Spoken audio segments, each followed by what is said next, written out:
Who is Harley as a maker? Today at the House of Hacks, I try to answer that question. Hi makers, builders, and do-it-yourselfers, Harley here. Who am I as a maker? That's kind of the topic for today's beta entry. Well, I come by making pretty honestly. All of my grandparents and my dad and mom are all involved in making things in one way or another. My paternal grandfather was trained at an early age as a typographer and was involved in the printing industry. He started his own print shop and had that up almost until the day he died. He was also involved in making things. I have a lot of his tools around me in the workshop, or tools that he had given me as I was growing up. But he was involved in all sorts of different making things. Printing was his day job, or he was making things as a craftsman, producing printed material. But then he also had a metal lathe and a wood lathe and all kinds of saws and tools. There were tools in his shop that nobody knew what they were because they were so specialized. But my paternal grandmother also was involved in making things. She was more on the craft side of things. I have some pieces of jewelry that she made. And my dad tells stories that up until Granddad started the business and she was involved in that and didn't have time anymore, she made all the family's clothes. So she was very, very much a maker in the kind of the homemaking side of things.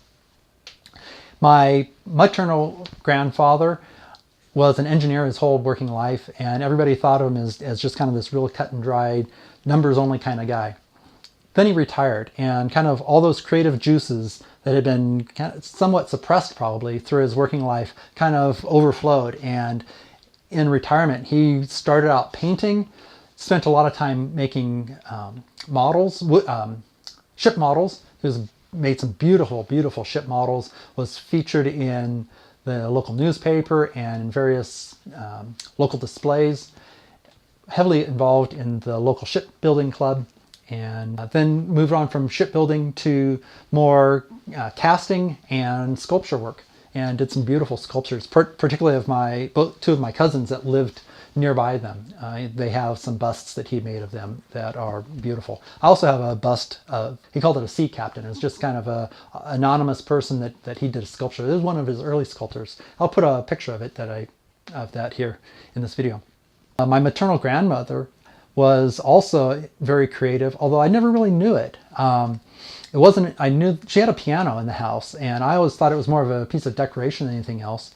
But I got the pleasure of hearing her play later in her life, and I didn't realize it, but she was a very fine pianist and involved in making music.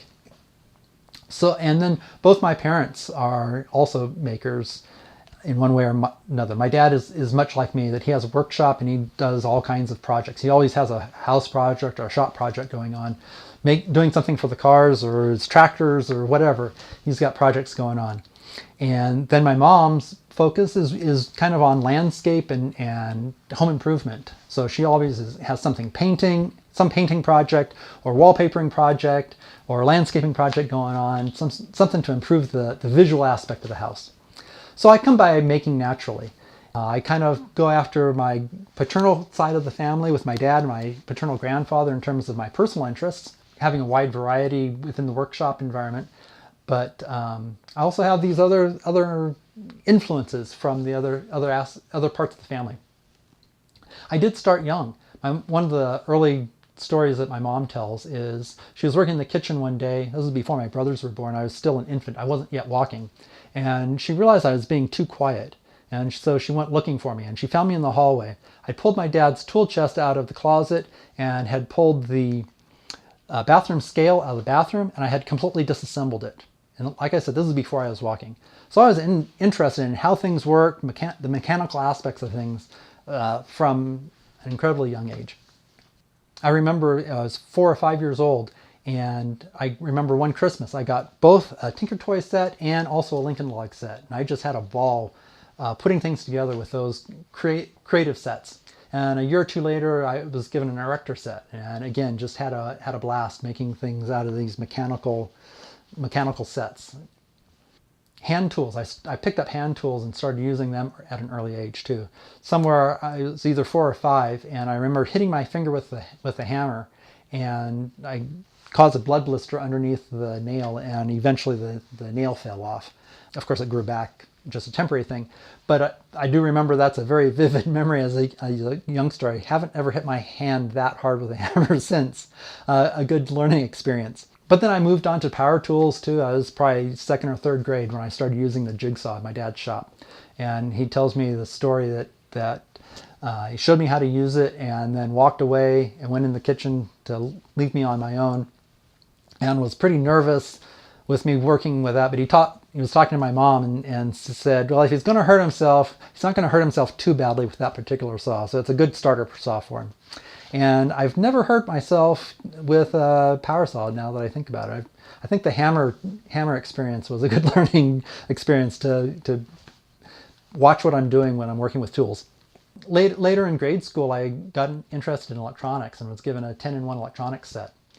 And went on from that to more Heathkit kits where you build things yourself, solder things together on PCBs and make things that way. And did a lot of Heathkit related electronics kits. And then as I got older into high school, I started working on cars and did a bunch of engine swaps and transmission swaps. I even swapped out a body and a chassis underneath the car. So I've played around with a lot of variety of different things. In junior high, my interest in electronics kind of shifted over to the software side of things. And that's something that's been a constant through my whole life. That was 40 or so years ago when I started programming.